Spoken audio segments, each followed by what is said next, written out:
Gracias a Dios por su bendita palabra, porque día a día vamos a aprender a conocerle más. Así que saca tu Biblia y vamos a empezar.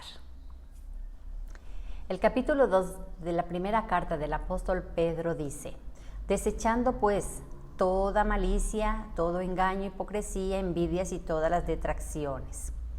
En este capítulo vamos a hablar de la gloria de Dios y el deber del cristiano. ¿Por qué Pedro empieza en el capítulo 2 diciendo desechando toda malicia, todo engaño, toda hipocresía? ¿De qué manera, cómo nosotros podemos desechar eso? Pues la misma Escritura nos enseña, solo hay una manera de hacerlo y es meditando en la palabra. No solamente leer tu Biblia, tú tienes que meditar en ella. En cada versículo meditar, haciéndole preguntas al texto. Es la mejor manera de que tú puedas comprenderlo. ¿Sí? Entonces, meditando las Escrituras debemos ir restando cada día nuestra antigua manera de pensar, nuestra manera antigua de actuar.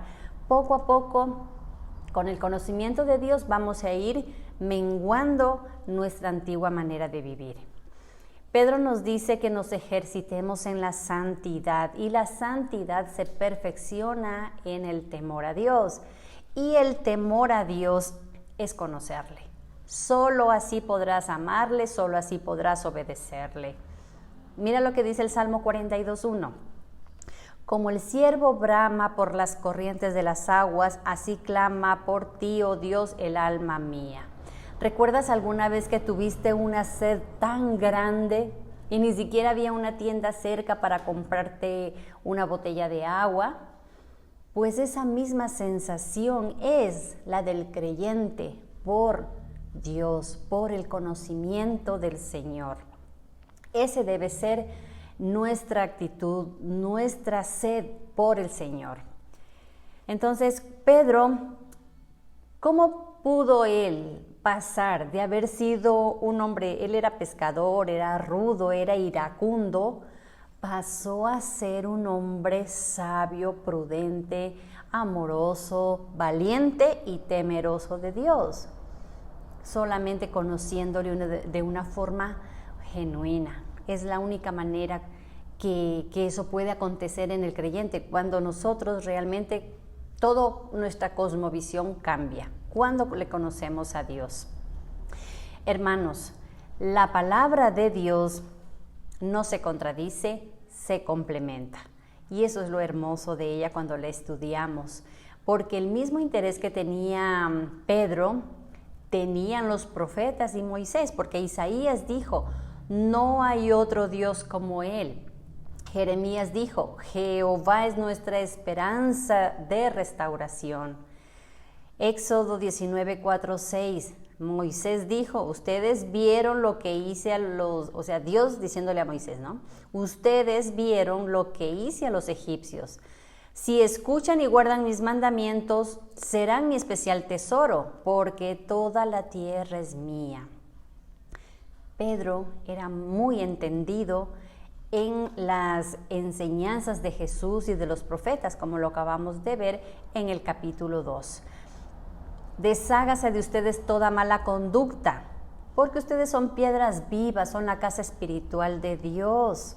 Ustedes son una nación santa, un pueblo escogido por Él. Así que ustedes deben ser esos portadores de la gracia y de la misericordia de Dios. Esa gracia que Dios nos otorgó en darnos una nueva naturaleza. Esa misma gracia debemos aplicar nosotros al prójimo. En el verso 11, Pedro nos vuelve a decir, aléjense de los deseos mundanos. Hermanos, somos seres imperfectos. La ira muchas veces aún se manifiesta, la mentira sin reparo aflora. Debemos morir poco a poco a nuestra autocomplacencia, ser éticos, ser íntegros en todo lo que hagamos, en todo lo que digamos, porque de esa manera así será glorificado nuestro Dios. Dios disciplina a su pueblo para producir santidad. Los que hemos sido lastimados, los que hemos sufrido decepciones en la vida, podemos experimentar el perdón y la gracia. Esa gracia, ese regalo inmerecido, que de pronto alguien te trató mal o tú trataste mal a alguien y esa persona, en vez de ser recíproca con el daño, simplemente te responde de una manera humilde, amorosa, demuestra amor. Esa es una gracia, recibir algo que no merecemos. Primera de Pedro 2:8 dice: piedra de tropiezo y roca que hace caer, porque tropiezan en la palabra siendo desobedientes, a lo cual fueron también destinados. Pedro nos está diciendo, se refiere a aquellos que han escuchado la palabra de Dios y no la obedecen. Tristemente enfrentarán la ira de Dios en aquel día, donde habrá crujir de dientes. Dios nos guarde de no pertenecer a ese grupo. Dice Pedro que debemos desear la leche espiritual.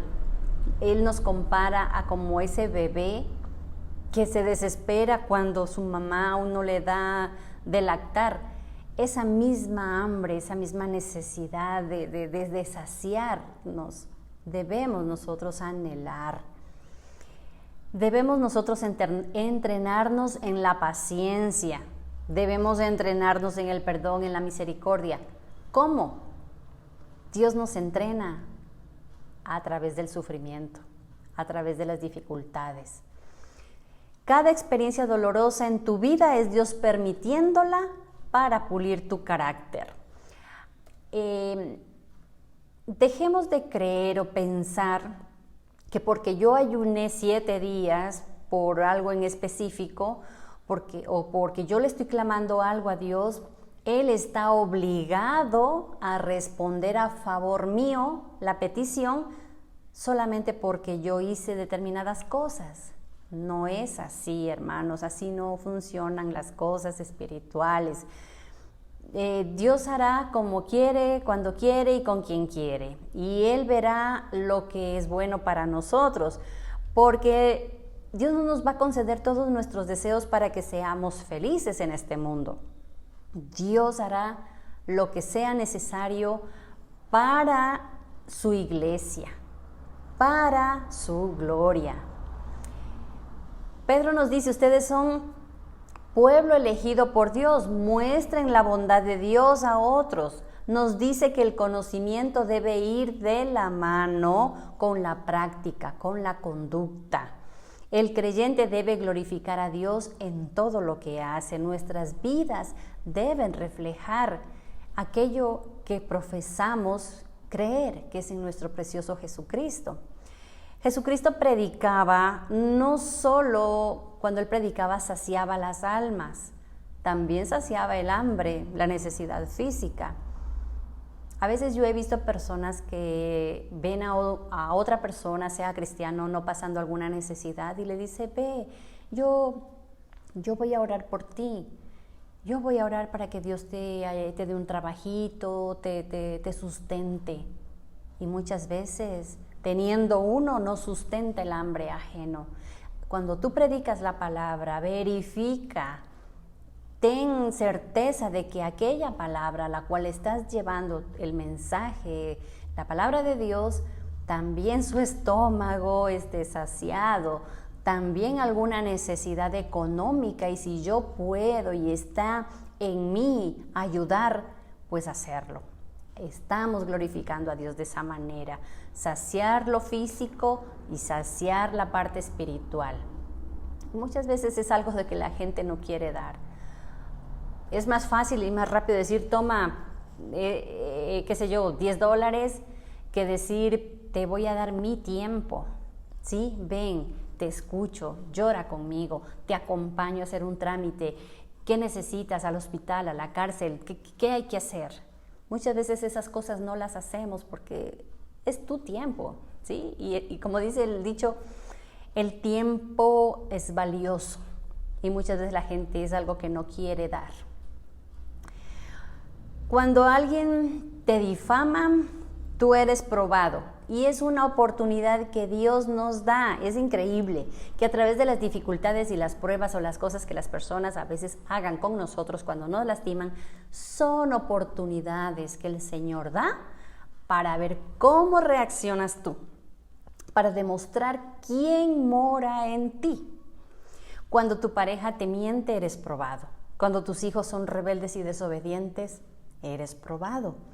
Cuando en la cajera del banco o en el supermercado de pronto te maltratan, eres probado. Que de pronto te pitaron mucho o te chocaron el carro, eres probado. Todo el tiempo somos probados. Y ahí es esas oportunidades valiosas donde decimos o pasamos la prueba o no la pasamos. Hebreos, en el libro de Hebreos dice que asegurémonos de no tener un corazón maligno e incrédulo. Siempre, como Pablo sabe decir, examínense todo el tiempo cómo está su caminar cristiano para poder ser un buen testimonio y para que el Señor sea glorificado. Leamos primera de Pedro 2, del 9 al 10.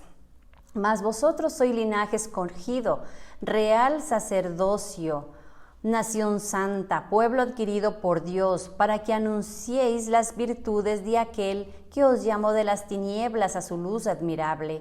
Vosotros, que en otro tiempo no eras pueblo, pero ahora sois pueblo de Dios. En otro tiempo no habíais alcanzado misericordia, pero ahora habéis alcanzado misericordia. Hermanos, abstengámonos de los deseos carnales, los cuales batallan con el alma todo el tiempo. Por eso es tan importante llenarnos del conocimiento de Dios. El Espíritu Santo es el que nos va a guiar a esa verdad, a lo que el Señor nos demanda cada día, ¿sí? Para que nosotros estemos fortalecidos, estemos fuertes y podamos resistir a Satanás, a la carne y al mundo. Sí, podemos ser fuertes espirituales para resistir todo eso. Jesucristo no nos dijo que peleemos con Satanás. Él nos dijo, resistan al diablo y él huirá de ustedes. Para despedirnos, hermanos queridos, vamos a leer primera de Pedro 2, 11, 12. Amados, os ruego por las misericordias Amados, yo os ruego como extranjeros y peregrinos que os abstengáis de los deseos carnales que batallan contra el alma, manteniendo buena vuestra manera de vivir entre los gentiles, para que en lo que murmuran de vosotros, como de malhechores, glorifiquen a Dios en el día de la visitación, al considerar vuestras buenas obras. Dios mira las intenciones del corazón. Dios mira nuestro interior, cómo piensas, cómo estás maquinando, qué hay dentro de ti, qué es lo que te motiva a hacer tal o cual cosa. A Dios no lo podemos engañar. Así que Dios mediante, pues nos veremos pronto para seguir meditando en las cartas del apóstol Pedro. Revisemos, vamos a revisar también un poco más a fondo ahora lo que es los deberes del cristiano. Aquí hemos exaltado un poco más la gloria de Dios. Dios mediante vamos a revisar ahora el comportamiento del cristiano. Suscríbete a mi canal, dime, ¿cómo batallas tú con la carne, el mundo, Satanás? ¿Es Jesús precioso para tu alma? Me encantaría saber tu respuesta. Me encantaría saber cómo haces tú, porque tus experiencias también me ayudan a mí a crecer como persona y como hermana en la fe. Es mi anhelo que Dios ponga en ustedes un deseo grande de conocerle a Él. Es mi deseo que crezcas en el conocimiento de Dios, que aumente el temor santo en ti. Así que, hermanos queridos, si es la voluntad de Dios, nos veremos pronto en otro video. Gracia y paz.